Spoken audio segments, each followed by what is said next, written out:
What if I told you that one of the bloodiest battles in American history started because soldiers were cooking breakfast?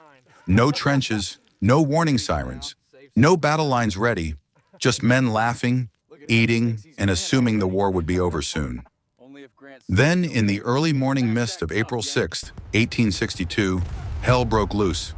This is the dark truth behind the Battle of Shiloh, a battle so brutal it changed how America fought wars forever.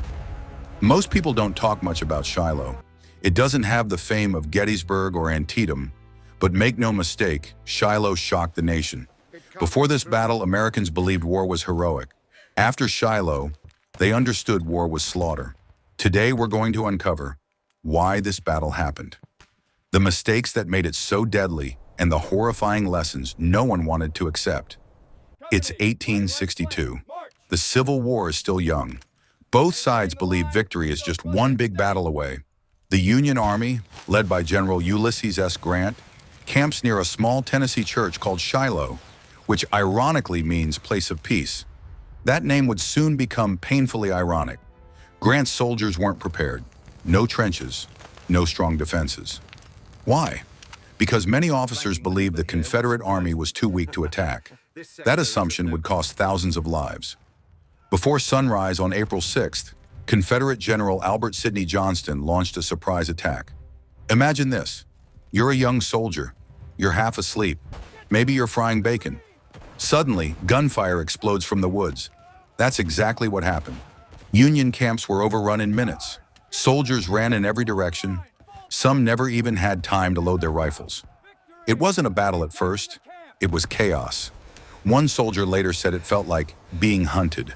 This is the first dark truth of Shiloh. The Union Army was completely unprepared. By midday, the battlefield became a nightmare. Rifled muskets and artillery tore through ranks of men. Weapons were now deadlier than ever before, but tactics hadn't caught up. Soldiers still stood shoulder to shoulder. That meant mass death. Bodies piled up in places like the infamous Hornet's Nest, where bullets flew so thick they sounded like angry insects. Men didn't die gloriously. They screamed, they begged, they drowned in mud and blood. By nightfall, the ground was so soaked that wounded men couldn't crawl away. This was industrial killing, and America wasn't ready for it.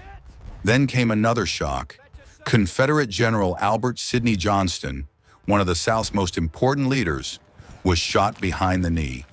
It didn't seem serious, but the bullet hit an artery. Johnston bled to death, quietly, under a tree. His death crushed Confederate momentum.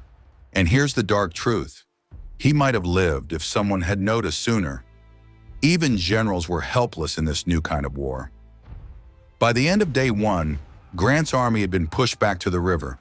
Many thought the Union was finished, but Grant refused to retreat. That night, reinforcements arrived. The next morning, Grant counterattacked. By April 7th, the Confederates were forced to retreat. The Union had won, but at a terrible cost. Over 23,000 casualties in just 2 days. It was the bloodiest battle America had ever seen. At the time, news of Shiloh horrified the nation. Newspapers were filled with lists of the dead. Families searched endlessly for missing sons. People began to realize something terrifying. This war would not be quick. This war would not be clean. This war would change America forever. Even Grant was criticized. Some wanted him removed. But President Lincoln famously said, "I can't spare this man. He fights." Shiloh taught leaders a brutal lesson. This war would only be won through endurance and total commitment. So what's the dark truth behind the Battle of Shiloh? It wasn't just a battle. It was a wake-up call. That bravery alone wasn't enough. That poor preparation kills. That modern war doesn't care about honor. Shiloh stripped away the romantic idea of war. From that muddy Tennessee field forward, Americans knew this war would demand everything. And for thousands of men at Shiloh, it demanded their lives.